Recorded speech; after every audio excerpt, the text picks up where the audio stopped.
आधी रात का वक्त था। अनोखी गहरी नींद में सोई हुई थी। उसी वक्त देवलीना उसके कमरे में चुपके से आ जाती है। यही सही मौका है, मुझे अब बदला ले लेना चाहिए। अनोखी, मैं तुम्हें कभी जीतने नहीं दूंगी मेरी बहन। इतना कहकर देवलीना एक जल लेकर अनोखी के ऊपर छिड़क देती है। उसी वक्त अनोखी की नींद खुल जाती है। ये क्या हो रहा है? मेरा शरीर जल क्यों रहा है? देवलीना, तुमने मेरे शरीर पर क्या डाला है? मेरा शरीर जल क्यों रहा है? बस दीदी, कुछ देर और इंतजार कर लो, उसके बाद आपको इस तकलीफ से हमेशा हमेशा के लिए मुक्ति मिल जाएगी। तुमने ऐसा क्या किया है? सच सच बताओ। दीदी, आप हमेशा मेरे रास्ते का कांटा बनकर रहे हो, इसीलिए आज मैं हमेशा हमेशा के लिए आपको अपने रास्ते से हटा रही हूँ। इतने में ही तेज रोशनी फैलती है और अनोखी एक उल्लू में बदल जाती है और देवलीना अनोखी का रूप धारण कर लेती है। ये क्या? मैं उल्लू कैसे बन सकती हूँ? ये क्या हो रहा है? नहीं नहीं, हे भगवान, मेरा असली रूप तुम्हारे पास कैसे आ गया? देवलीना, आज से मैं अनोखी हूँ और तुम्हारा रूप लेकर मैं इस राज्य पर राज करूंगी। मेरी बहन, तुमने ऐसा क्यों किया? अगर तुम कह देती तो हमेशा के लिए तुम्हारे रास्ते से हट जाती। इतना कहकर अनोखी फूट फूट कर रोती है, पर उसकी आवाज कोई नहीं सुनता और बस उसकी आंखों से आंसू गिरते चले जाते हैं। अब बस, तुम्हें अब रास्ते से हटना होगा, तभी मेरा नया जिंदगी शुरू होगा।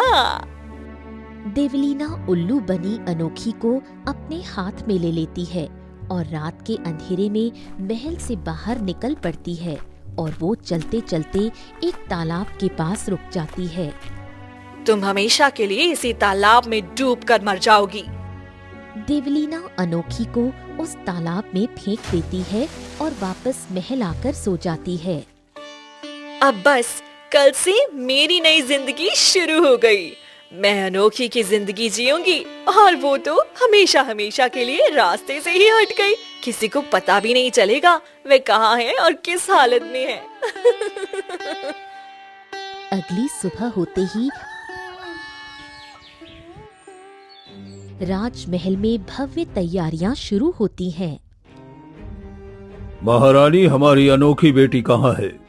कहीं दिखाई नहीं दे रही है। अरे आज तो उसकी ताजपोशी है, आज तो उसे अच्छे से तैयार भी होना है। जाकर देखिए। जी महाराज, मैं अभी लेकर आती हूँ। रानी राजकुमारी अनोखी के कमरे में जाती है, जहाँ देवलीना अनोखी के रूप में सोई हुई होती है। बेटी अनोखी, उठ जाओ, आज तुम्हारा ताजपोशी है और तुम अब तक सो रही हो। मैं बस तैयार हो रही हूँ। फिर देवलीना अच्छे से तैयार हो जाती है और रानी के सामने आती है। अरे मेरी बेटी, कितनी सुंदर लग रही है। आज लगता है स्वयं चांद धरती पर आ गई है। माँ, मैं आखिर हूँ भी तो आप ही की बेटी। हाँ, ठीक कहती हो। चलो, ताजपोशी का वक्त निकल रहा है। फिर अनोखी और रानी दोनों कमरे से निकल आती हैं और दरबार में आती हैं। वाह मेरी राजकुमारी, आज कितनी सुंदर लग रही है। इतनी सुंदर तो स्वर्ग की अप्सराएं भी नहीं होंगी। हाँ महाराज, मेरी बेटी तो पहले से ही सुंदर है और जैसे ही ये ताज पहनेगी तो और खूबसूरत हो जाएगी। चलो चलो, जल्दी बैठो बेटी, ताजपोशी का वक्त निकल रहा है और महारानी देवलीना कहीं नजर नहीं पड़ रही है। शायद वो गुस्सा हो गई होगी, शायद जलन की वजह से वो नहीं आई है। आ जाएगी, तब तक हम ताजपोशी करते हैं। एक बार मेरी ताजपोशी हो जाए, उसके बाद मैं तुम सबको बताऊंगी कि आखिर जलन होता क्या है। तुम सबसे चुन चुन कर बतला लूंगी। जैसे मैंने अनोखी को एक उल्लू बनाया, उसी तरह तुम सबको भी जीना हराम कर दूंगी तुम सबका। फिर कुछ ही देर में देवलीना की ताजपोशी हो जाती है। आज मैं बहुत खुश हूँ, मेरी बेटी इस राज्य की महारानी बन गई। हाँ, मैं भी बहुत खुश हूँ। अब हम दोनों इस राज्य की जिम्मेदारी से हट गए। अब बेटी अनोखी, तुम इस राज्य को अच्छे से चलाना।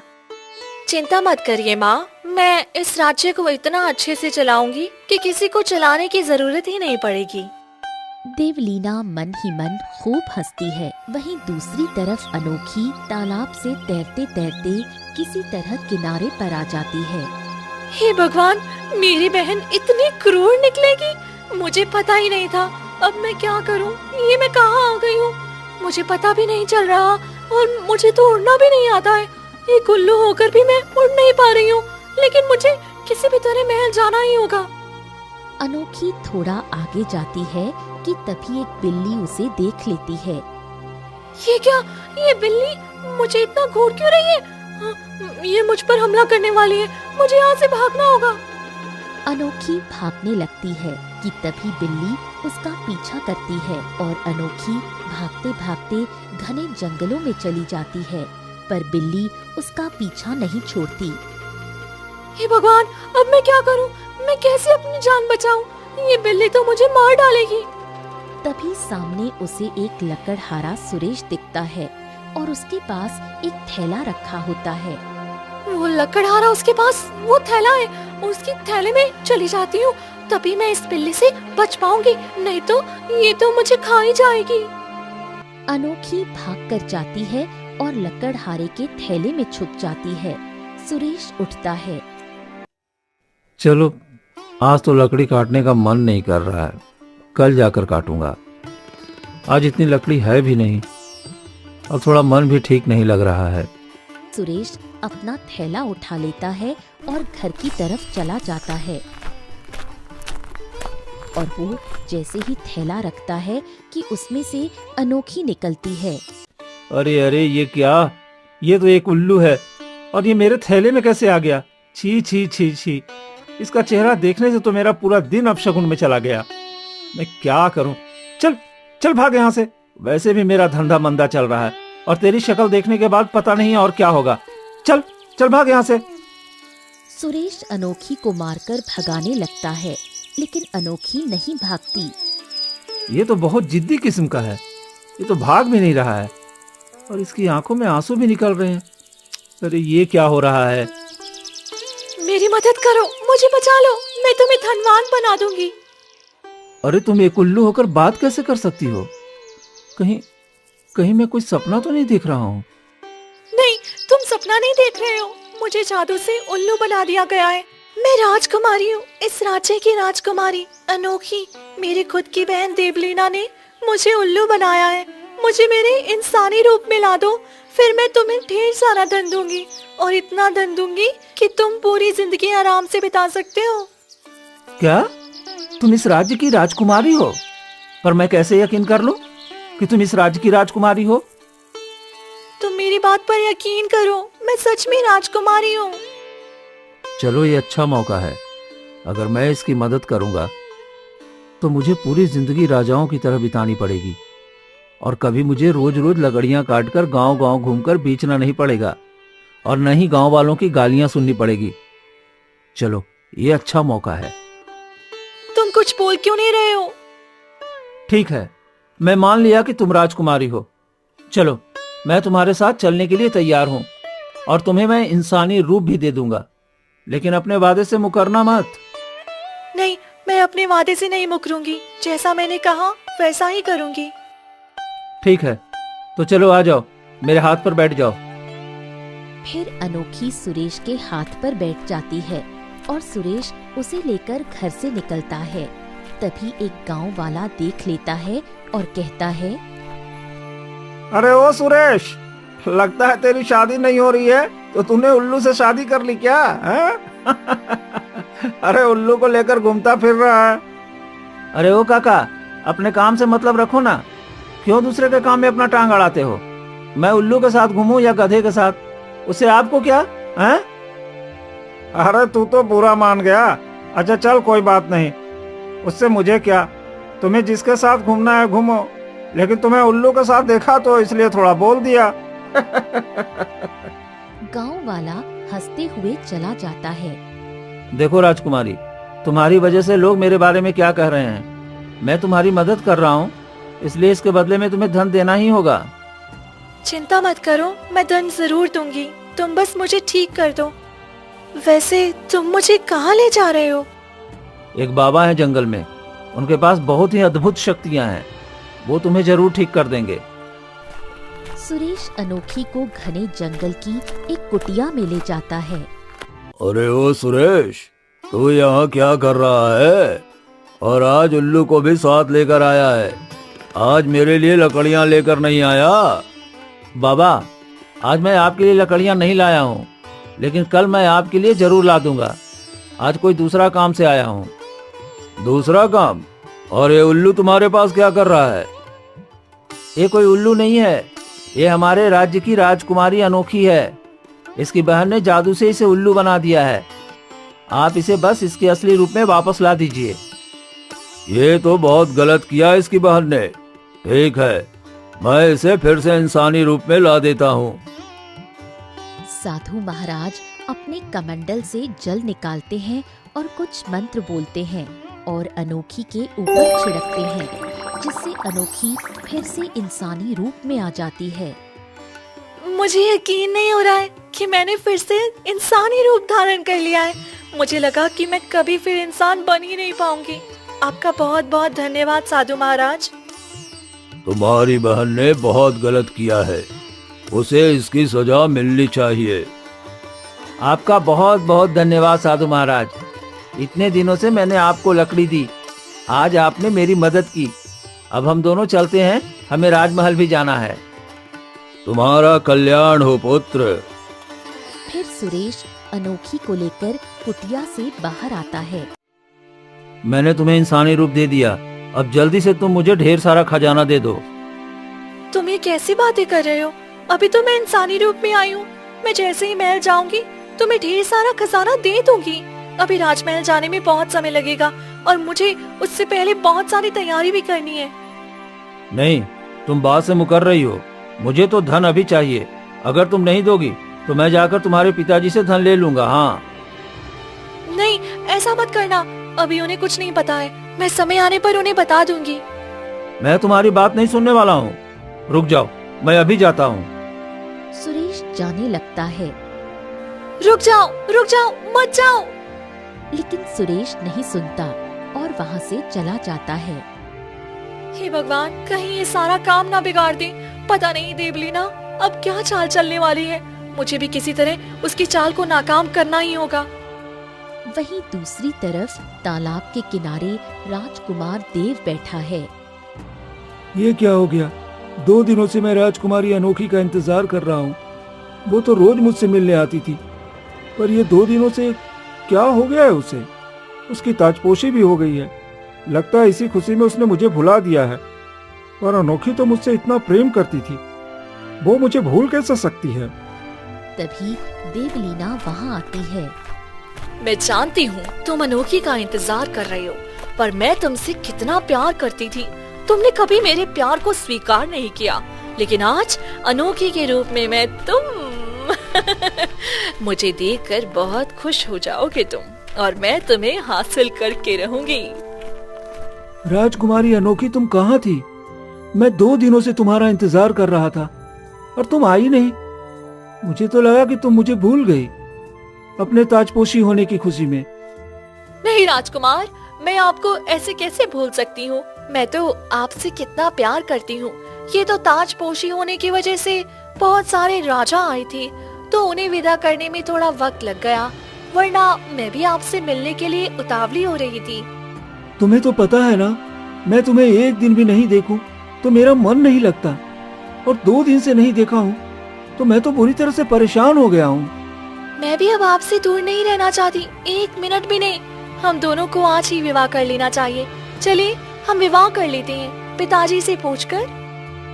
ये तुमने ठीक कहा राजकुमारी अनोखी, मैं भी आपसे विवाह करना चाहता हूँ। मैं अपने पिता से कहा तो उन्हें इस विवाह से कोई आपत्ति नहीं है। फिर चलिए हम आज ही अपने माता पिता से आज्ञा ले लेते हैं। ठीक है, चलो चलते हैं। फिर देवलीना राजकुमार देव को लेकर राजमहल आ जाती है। राजकुमारी अनोखी, ये कौन है? पिताजी, ये देव है, भानुगढ़ का राजकुमार, मैं इसे बहुत प्रेम करती हूँ और उनसे विवाह करना चाहती हूँ। हाँ महाराज, मैं भी राजकुमारी अनोखी से बहुत प्रेम करता हूँ और राजकुमारी अनोखी से विवाह करना चाहता हूँ। ये तो बहुत खुशी की बात है। वैसे भी भानुगढ़ के राजा हमारे बहुत अच्छे मित्र हैं। मुझे ये रिश्ता खुशी खुशी मंजूर है। हम तुम्हारे पिता को खत भेजकर जल्दी ही तुम दोनों की विवाह की तैयारी करवाता हूँ। महाराज, मैंने पहले ही पिताजी से पूछ लिया है। राजकुमारी अनोखी के बारे में उन्हें भी कोई आपत्ति नहीं है। उन्होंने मुझे भेजा है कि मैं राजकुमारी की ताजपोशी होने के बाद उनसे विवाह करके ही वापस आऊं। ये तो बहुत खुशी की बात है। मैं आज से ही शादी की तैयारी शुरू कर देती हूँ। महाराज, मैं नहीं चाहती कि मेरी बेटी और राजकुमार का दिल टूटे, इसीलिए दोनों का विवाह 2 दिनों के अंदर ही कर देते हैं। ठीक है, तो परसों पूर्णिमा भी है, तो हम पूर्णिमा वाले दिन राजकुमारी अनोखी और राजकुमार देव का विवाह धूमधाम से करेंगे। अनोखी बेटी, देव को हमारा महल दिखा दो। फिर देवलीना मुस्कुराते हुए देव को लेकर वहाँ से चली जाती है। महाराज, पता नहीं 2 दिन हो गए मैंने देवलीना को नहीं देखा है। पता नहीं देवलीना कहाँ चली गई है। मुझे भी उसकी बहुत फिक्र हो रही है। लगता है गुस्से में हमारा राज्य छोड़कर तो नहीं चली गई। नहीं नहीं, ऐसा नहीं हो सकता। वो भले ही अनोखी को पसंद नहीं करती हो, लेकिन वह इस तरह राज्य को छोड़कर नहीं जा सकती है। हमें उसे 2-3 दिन का और वक्त देना चाहिए। शायद वो नानी के पास चली गई होगी, पड़ोसी राज्य। हाँ, ये आप ठीक कहते हैं। जब भी उदास होती है तो नानी घर ही जाती है। शायद वहाँ चली गई होगी। देवलीना राजकुमार देव को पूरा महल घुमाती है और रात होते ही कक्ष में बैठकर जोर जोर से हंसती है। अब मुझे कोई नहीं रोक सकता। मैंने जो चाहा था वो सब मुझे मिल गया। मुझे राजकुमार देव भी मिल गए और फिर मैं इस राज्य की महारानी भी बन गई। मेरी सारी ख्वाहिश पूरी हो गई। इतने में ही लकड़हारा सुरेश खिड़की से कमरे में आ जाता है। तुम कौन हो और यहाँ क्या कर रहे हो? अच्छा, तो तुम बिल्कुल अनोखी जैसी लग रही हो। मुझे तुम्हारी सारी सच्चाई पता चल गई है कि तुमने अपनी अनोखी बहन को उल्लू बनाकर और उसका चेहरा लेकर राजमहल में रह रही हो। अब जब उसको मैंने इंसानी रूप दे दिया है, पर उसने मुझे धन देने का वादा किया था। उसने मुझे धन नहीं दिया। अब उसके बदले तुम मुझे धन दो। अगर तुमने मुझे धन दे दिया तो मैं तुम्हारा ये राज किसी को नहीं बताऊंगा कि तुम अनोखी नहीं, तुम देवलीना हो। तुम्हें मेरी सच्चाई पता चल गई तो तुम्हें जिंदा रहने का कोई हक नहीं है। तुम मेरा कुछ नहीं बिगाड़ सकती हो राजकुमारी देवलीना। जल्दी से मुझे ढेर सारा धन दे दो। ठीक है, रुको, मैं तुम्हें धन देती हूँ। फिर वो अलमारी खोलती है और उसके अंदर से एक खंजर निकालकर सुरेश के सीने में उतार देती है। ये क्या किया? मुझे धन देने का वादा किया था। नहीं, मैं सबको बता दूंगा। तू जिंदा रहेगा तभी तो बताएगा ना। अब तू हमेशा के लिए मेरे रास्ते से हट गया है और किसी को कुछ भी नहीं बता सकता है। कमरे के बाहर महाराज ये सारी बातें सुन लेते हैं। देवलीना ने इतना बड़ा छल किया और मेरी अनोखी बेटी को उल्लू बना दिया। फिर वो गुस्से से कमरे में आते हैं। देवलीना, तुमने ऐसा क्यों किया? अपनी बहन अनोखी को तुमने उल्लू बना दिया और तुम उसका रूप ले ली। तुम इतना क्रूर कैसे हो सकती हो? और तुमने इसलिए उस व्यक्ति को जान से भी मार दिया। पिताजी, मुझे उससे नफरत है। आप हमेशा अनोखी से प्यार करते थे और उसे इस राज्य की महारानी भी बनाया। और मैं जिस लड़के से प्यार करती थी वो राजकुमार देव भी राजकुमारी अनोखी से ही प्यार करता था और मुझे बेइज्जत करके जलील कर दिया था। मैंने जबरदस्ती किया तो उसने मुझे थप्पड़ भी मार दिया था। इसी सब का बदला लेने के लिए मैं एक तांत्रिक से मिलकर जल लेकर आई थी और उसी जल से अनोखी को उल्लू बना दिया और मैं उसका रूप धारण कर ली। अब मुझे कोई नहीं रोक सकता है, आप भी नहीं। तुम इतनी बड़ी षड्यंत्र कर सकती हो, मैंने कभी सोचा नहीं था। तुमने मेरी फूल सी बच्ची को उल्लू बना दिया। रुक जाओ, मैं राजकुमार देव की जिंदगी बर्बाद नहीं होने दूंगा। वो राजकुमारी अनोखी से बहुत प्रेम करते हैं और तुम जलन के कारण उसकी जिंदगी बर्बाद करने जा रही हो। मैं ये बात राजकुमार देव को बता दूंगा और तुम्हें मैं इस राज्य के ताजपोशी से भी हटाऊंगा। रुक जाइए पिताजी, मैंने कभी नहीं सोचा था कि मुझे ये कदम भी उठाना पड़ेगा, लेकिन अब मेरे पास कोई और रास्ता नहीं है, मुझे माफ कर दीजिए। देवलीना खंजर राजा के सीने में उतार देती है।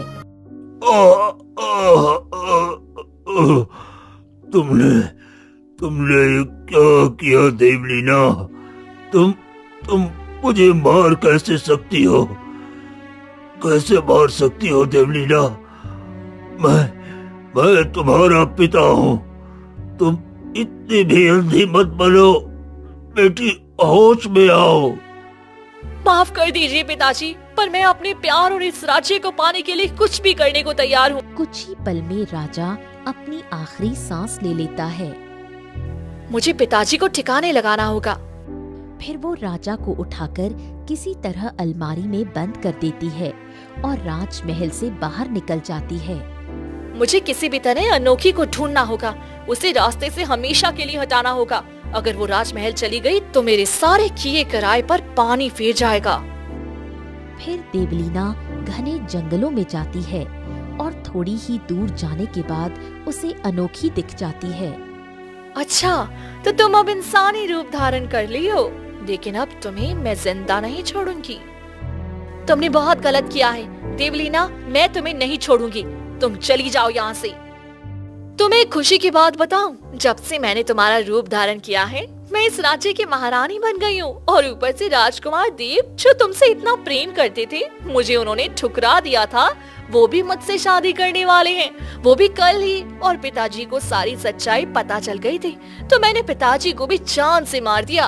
और वो लकड़हारा सुरेश, जिसने तुम्हें इंसानी रूप धारण करने में मदद किया था, वो मुझे धमकी दे रहा था कि अगर मैंने उसे धन नहीं दिया तो मेरा राज सबके सामने खोल देगा। मैंने उसे भी जान से मार दिया। नहीं, तुम ऐसा नहीं कर सकती हो। तुमने पिताजी को क्यों मारा? तुम उनकी बेटी हो, तुम इतनी अंधी कैसे हो सकती हो?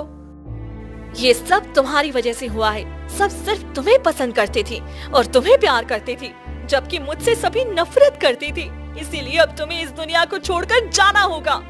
फिर देवलीना एक खंजर निकालकर अनोखी के सीने में घोंप देती है। अब तुम भी मर जाओगी और फिर मुझे देव से विवाह करने से कोई नहीं रोक पाएगा। नहीं, तुम ऐसा नहीं कर सकते हो। रुक जाओ। नहीं नहीं, रुक जाओ। लेकिन देवलीना हंसते हुए चली जाती है और अगली सुबह होते ही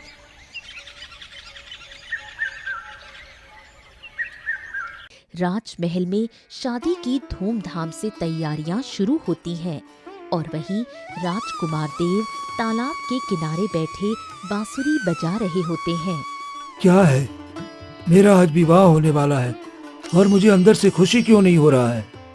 ऐसा लग रहा है कि कोई मुझसे छूट रहा है, पर ऐसा क्या? मैं जिससे प्रेम किया है वो तो मेरी पत्नी बनने जा रही है, फिर ऐसा क्या छूट रहा है मुझसे? राजकुमार देव परेशान थे। वहीं जंगल में घायल अवस्था में अनोखी पड़ी थी। तभी वहाँ एक बकरी आती है। तुम्हें कुछ नहीं होगा, मैं तुम्हें बचाऊंगी। इतने में ही तेज रोशनी फैलती है और अनोखी पूरी तरह से ठीक हो जाती है। ये क्या? मैं तो ठीक हो गई, मुझे यकीन नहीं हो रहा। और तुम एक बकरी होकर मेरी जान बचाई? मैं कोई साधारण बकरी नहीं हूँ, मुझे जादू आता है और तुम्हारे पिता ने मेरी एक बार जान बचाई थी। उन्हीं का एहसान चुकाने के लिए मैं इतने दिनों तक धरती पर थी और आज तुम्हें बचाकर मैंने अपना एहसान चुका दिया। अब मुझे यहाँ से जाना चाहिए। तभी अनोखी फूट फूट कर रोने लगी। क्या हुआ? तुम रो क्यों रही हो? मेरी बहन ने मुझे मारने की कोशिश की और मेरे पिताजी को भी जान से मार दिया है। मुझे समझ में नहीं आ रहा कि मैं कैसे उसे हराऊं। तुम्हें उसे हराने का तरीका वही साधु महाराज बताएंगे जिन्होंने तुम्हें फिर से इंसानी रूप दिया है। क्या वो साधु महाराज? हाँ, क्योंकि वो बहुत सिद्ध पुरुष है। वो तुम्हें ठीक कर सकते हैं, तो तुम्हारी बहन को सबक सिखाने का रास्ता भी बता सकते हैं। अब जाओ, वक्त बहुत कम है। तभी रोशनी फैलती है और बकरी चली जाती है। मैं तुम्हें छोड़ूंगी नहीं देवलीना, तुमने बहुत कुछ गलत किया है। अनोखी वहाँ से निकल पड़ती है और साधु महाराज की कुटिया में आती है। अरे तुम फिर यहाँ आ गई राजकुमारी, बताओ कैसी मदद चाहिए तुम्हें? साधु महाराज, मेरी बहन ने मेरे साथ बहुत गलत किया। मेरे पिताजी को जान से मार दिया और मुझे भी जान से मारने की कोशिश की। वह तो जादुई बकरी ने मुझे बचा लिया। मुझे अपनी बहन को सबक सिखाना है, उसे भी एक ऐसा रूप देना है जिससे वह कभी आजाद ना हो पाए। ठीक है, ये ले जाओ जल। जैसे ही तुम उसके ऊपर छिड़कोगे, तुम्हारे मन में जो रूप आएगा उसको तुम वो रूप दे सकती हो। फिर साधु महाराज उसे थोड़ा सा जल दे देता है और अनोखी वो जल लेकर वहाँ से निकल पड़ती है और घने जंगलों से होते हुए राजमहल पहुँचती है। और जैसे ही वो राजमहल पहुँची, वहाँ राजकुमारी देवलीना और राजकुमार देव के फेरे पड़ रहे होते हैं। रुक जाइए, ये विवाह नहीं हो सकता है। ये क्या अनोखी, तुम यहाँ? तो फिर वो कौन है? वो कोई बहरूपिया है। कैसे हो सकता है? मेरी एक ही शक्ल की दो बेटी? ये क्या हो रहा है? महाराज भी कहीं दिखाई नहीं दे रहे हैं। वो भी कहाँ चले गए पता नहीं। शायद उन्हें दूसरे राज्य में युद्ध के लिए जाना था, तो शायद वो दूसरे राज्य युद्ध के लिए चले गए होंगे। नहीं माँ, पिताजी युद्ध के लिए नहीं, बल्कि देवलीना ने पिताजी को मार दिया और मेरे ही कमरे में अलमारी में पिताजी को छुपा दिया है। रानी भाग कर जाती है और अलमारी में महाराज को देखकर घबरा जाती है और वापस लौटती है। नहीं नहीं, ऐसा नहीं हो सकता। तुमने ऐसा क्यों किया देवलीना? तुमने अनोखी का रूप धारण करके पिताजी को जान से मार दिया। हाँ, मैं ही देवलीना हूँ, मैं अनोखी नहीं हूँ। ये सब मैं बदला लेने के लिए कर रही थी। मैं राजकुमार देव को पाना चाहती थी और इस राज्य को भी। प्यार दिल से होता है और मैं बचपन से राजकुमारी अनोखी से प्यार करता हूँ, तो मैं तुम्हें कैसे अपना सकता था? तुमने बहुत गलत किया, तुम्हें इसकी सजा मिलेगी। तुम लोग मेरा कुछ नहीं बिगाड़ सकते हो। मेरे पास वो जल अभी भी है। मैं तुम सबको जानवर बना दूंगी। रुक जाओ, अभी मैं तुम्हें बताती हूँ। फिर अनोखी जल्दी से वो जल लेकर देवलीना पर छिड़क देती है। तभी तेज रोशनी फैलती है और देवलीना एक चूहा बन जाती है। तभी अनोखी उसे एक पिंजरे में कैद कर लेती है। अब यही सजा है तुमने जो गलत किया है ना, हमारे पिताजी के साथ और बाकी सबके साथ। अब तुम्हें यही सजा भुगतनी पड़ेगी। मेरी बेटी इतनी पत्थर दिल कैसे हो सकती है? जो अपने पिता की नहीं हो पाई, वो हमारी क्या होगी?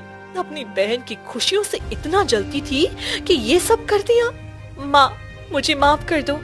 मैं पिताजी को नहीं बचा पाई और ना ही ये सब गलत होने से रोक पाई। इसमें तुम्हारी कोई गलती नहीं थी बेटी, ये तो हमारे भाग्य की गलती थी। फिर सभी मिलकर महाराज का आदर पूर्वक अंतिम संस्कार करते हैं और देवलीना को चूहे के रूप में पिंजरे में कैद करके काल कोठरी में डाल देते हैं। नहीं नहीं, ये क्या हो गया? मैं चूहे के रूप में नहीं रहना चाहती। मुझे यहाँ से बाहर निकालो, मुझे यहाँ से बाहर निकालो। मैं यहाँ नहीं रहना चाहती हूँ। नहीं नहीं, मुझे ये क्या हो गया है? मैं चूहे के रूप में नहीं रहना चाहती हूँ। मुझे यहाँ से बाहर निकालो, मुझे बाहर निकालो यहाँ से। मैं यहाँ नहीं रहना चाहती हूँ।